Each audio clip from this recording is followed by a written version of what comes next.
আসসালামু আলাইকুম। আমন্ত্রণ জানাচ্ছি জাগো টিভিতে। আপনাদের সাথে আছে মমতাজ শাহিন রুম্পা। শুরুতেই জানাবো আপডেট।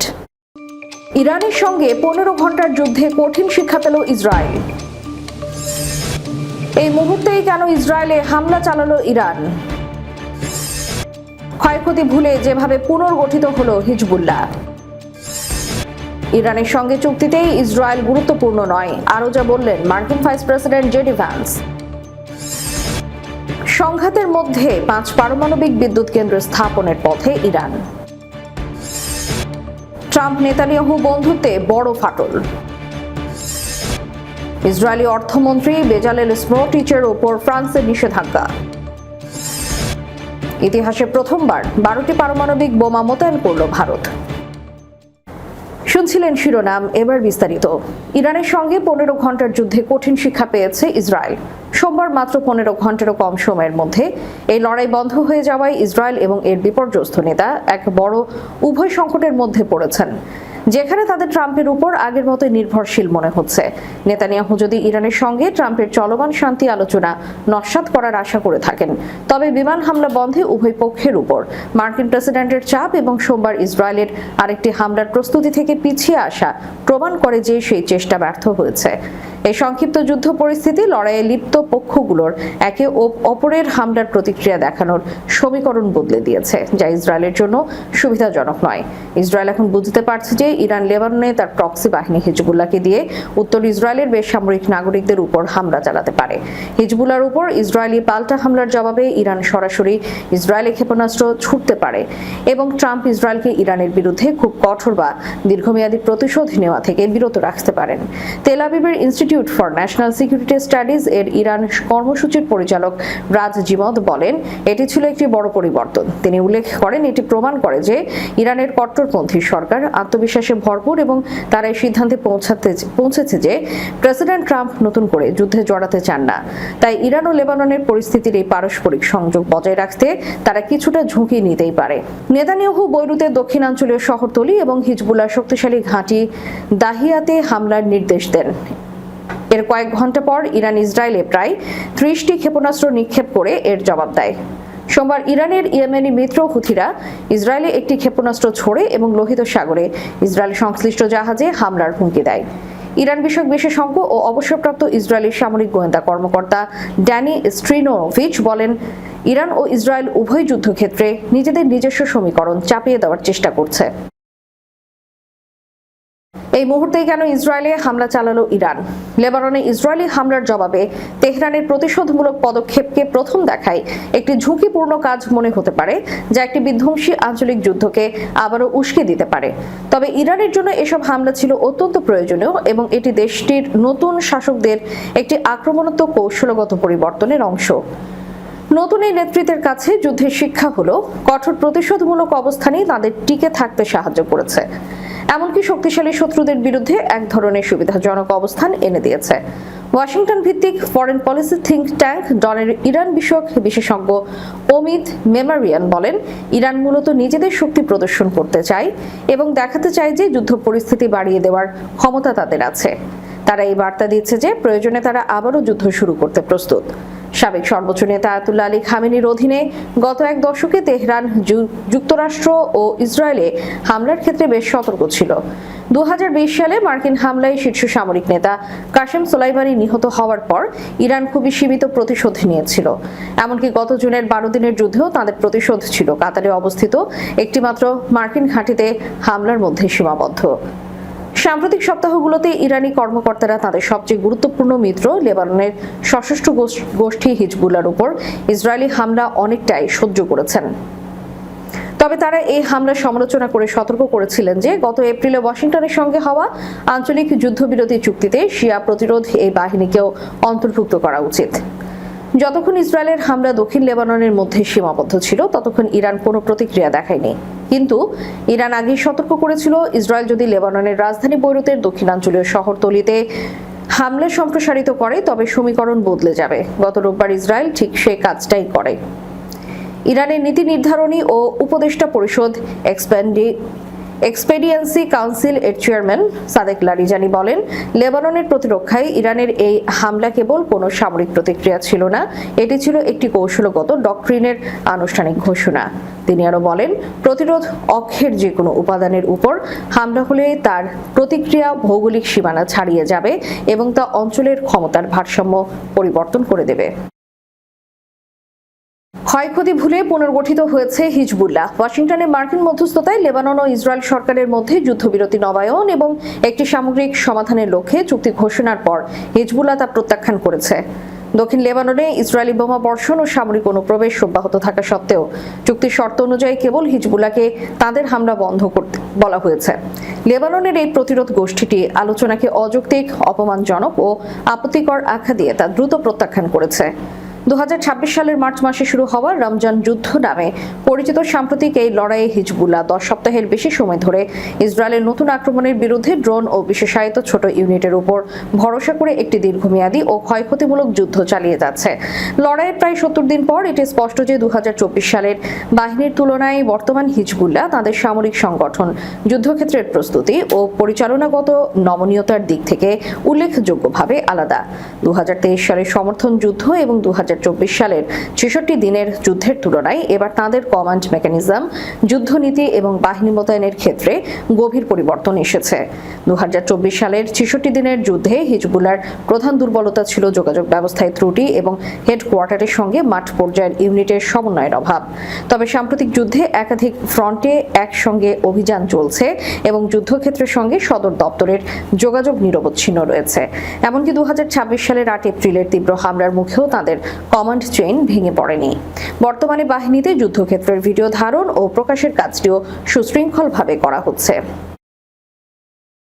মার্কিন ভাইস প্রেসিডেন্ট জেডি ভ্যান্স বলেছেন, তেহরানের সঙ্গে ওয়াশিংটনের সম্ভাব্য চুক্তিটি আমেরিকান জনগণের জন্য একটি বড় সাফল্য হতে যাচ্ছে, যেখানে ইসরায়েলের পছন্দ অপছন্দ গুরুত্বপূর্ণ বিষয় নয়। ফক্স নিউজকে দেওয়া সাক্ষাৎকারে ভ্যান্স আরও বলেন, যুক্তরাষ্ট্র ও ইসরায়েলের অনেকগুলো অভিন্ন স্বার্থ আছে, তবে কিছু পরিস্থিতিতে পারস্পরিক স্বার্থের ভিন্নতা তৈরি হওয়া অস্বাভাবিক নয়। ভ্যান্স বলেন, প্রেসিডেন্ট ট্রাম্প একটি বিষয় স্পষ্ট করেছেন, তা হলো ইসরায়েলের নিজস্ব কিছু লক্ষ্য থাকাটা স্বাভাবিক, তবে ইরানের ক্ষেত্রে যুক্তরাষ্ট্রের প্রধান লক্ষ্য পারমাণবিক অস্ত্র না থাকা নিশ্চিত করা। মার্কিন ভাইস প্রেসিডেন্ট দাবি করেন, ট্রাম্প পুনরায় ক্ষমতায় আসার পর থেকে হোয়াইট হাউস একটি পারমাণবিক চুক্তির সুযোগ তৈরি করছে। এই চুক্তি বারাক ওবামার আমলে হওয়া চুক্তির চেয়েও অনেক বেশি কার্যকর হবে। ভ্যান্সের এমন মন্তব্যের আগে নিউ ইয়র্কের সাংবাদিকদের সঙ্গে আলাপকালে ডোনাল্ড ট্রাম্প জানান, 2 থেকে 3 দিনের মধ্যে ইরানের সঙ্গে একটি চুক্তি হতে পারে। মার্কিন প্রেসিডেন্ট বলেন, আমরা এখন এমন একটি আলোচনার চূড়ান্ত পর্যায়ে আছি যা অত্যন্ত চমৎকার চুক্তি হতে যাচ্ছে। ইরান উপকূলীয় 5টি স্থানে নতুন পারমাণবিক বিদ্যুৎ কেন্দ্র নির্মাণের পরিকল্পনা এগিয়ে নিচ্ছে। মূলত দেশটির বিদ্যুৎ উৎপাদন ব্যবস্থায় পারমাণবিক শক্তির অংশ বাড়ানোর বৃহত্তর কৌশলের অংশ হিসেবে এই উদ্যোগ নিয়েছে দেশটি। এমনটি জানিয়েছে ইরানের পারমাণবিক শক্তি সংস্থার প্রধান ও দেশটির ভাইস প্রেসিডেন্ট মোহাম্মদ ইসলামি। ইরানের রাষ্ট্রীয় বার্তা সংস্থা ইরনার বরাতে গতকাল সোমবার আনাতোলু এজেন্সি জানায়, মোহাম্মদ ইসলামি দেশটির পার্লামেন্টের জ্বালানি ও নির্মাণ কমিশনের সদস্যদের সঙ্গে এক বৈঠকে এসব পরিকল্পনার বিস্তারিত তুলে ধরেন। মোহাম্মদ ইসলামি জানান, 2022 সালে প্রকাশিত ইরানের পারমাণবিক শিল্প বিষয়ক বিস্তৃত কৌশলগত নথির ভিত্তিতেই এসব প্রকল্প বাস্তবায়ন করা হচ্ছে। তার ভাষায়, এই নথির ভিত্তিতে দেশের জ্বালানি মিশ্রণে পারমাণবিক বিদ্যুতের অংশ বাড়াতে উপকূলীয় 5টি স্থানে পারমাণবিক বিদ্যুৎ কেন্দ্র নির্মাণ কর্মসূচির অন্তর্ভুক্ত রয়েছে এবং প্রকল্পগুলো নির্ধারিত পরিকল্পনা অনুযায়ী এগোচ্ছে। মোহাম্মদ ইসলামি বলেন, বুশেহর পারমাণবিক বিদ্যুৎ কেন্দ্র এরই মধ্যে 80 বিলিয়ন কিলোওয়াট ঘন্টার বেশি বিদ্যুৎ উৎপাদনের মাইলফলক অতিক্রম করেছে। তার দাবি অনুযায়ী এই উৎপাদন ইরানকে 131 মিলিয়ন ব্যারেল অপরিশোধিত তেল অথবা 21.3 বিলিয়ন ঘনমিটার প্রাকৃতিক গ্যাসের সমপরিমাণ জ্বালানি সাশ্রয় করতে সহায়তা করেছে। 1975 সালে জার্মান কয়েকটি কোম্পানি এই বিদ্যুৎ কেন্দ্রের নির্মাণ কাজ শুরু করে। তবে 1979 সালে ইরানের ইসলামী বিপ্লবের পর প্রকল্পটির কাজ বন্ধ হয়ে যায়। পরবর্তী সময়ে ইরান ইরাক যুদ্ধ চলাকালে স্থাপনা বারবার বোমা বর্ষণের শিকার হয়, যা প্রকল্পটির ভবিষ্যৎ আরও অনিশ্চিত করে তোলে। ইরানে ইসরায়েলের বারবার বোমা বর্ষণের কারণে যুক্তরাষ্ট্রের প্রেসিডেন্ট ট্রাম্প এবং ইসরায়েলের প্রধানমন্ত্রী নেতানিয়াহুর মধ্যকার দীর্ঘদিনের বন্ধুত্ব স্থায়ীভাবে ক্ষতিগ্রস্ত হতে পারে। ওয়াশিংটন পোস্ট পত্রিকার লেখক এবং দ্য ক্যাপিটাল হিল শোর সঞ্চালক টিম কনসালটেইনারের বরাত দিয়ে আল জাজিরা এই তথ্য জানায়। আল জাজিরাকে কনস্ট্যান্টাইন বলেন, গত 3 বা 4 দিনে ইসরায়েল ও নেতানিয়াহুর প্রতি ট্রাম্পের যে ক্ষোভ ও হতাশা প্রকাশ পেয়েছে তা এর আগে আমি কখনো দেখিনি। সোমবার ট্রাম্প ও নেতানিয়াহু কথা বলেছেন এবং এরপর মার্কিন প্রেসিডেন্ট সামাজিক যোগাযোগ মাধ্যমে জানান, ইসরায়েল ও ইরানকে অবশ্যই অবিলম্বে গোলাগুলি বন্ধ করতে হবে।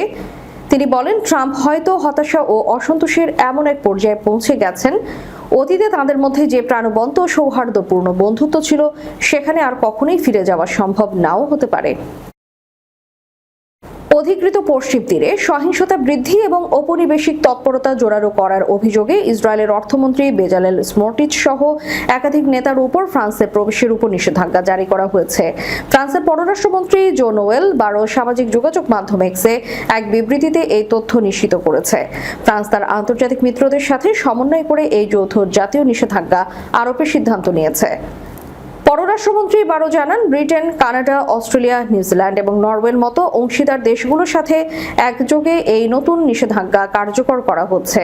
মূলত পশ্চিম তীরে যারা সহিংসতা উস্কে দিচ্ছে এবং অবৈধ বসতি স্থাপনের প্রক্রিয়াকে আরও তীব্র করছে তাদের লক্ষ্য করেই এই পদক্ষেপ নেওয়া হয়েছে।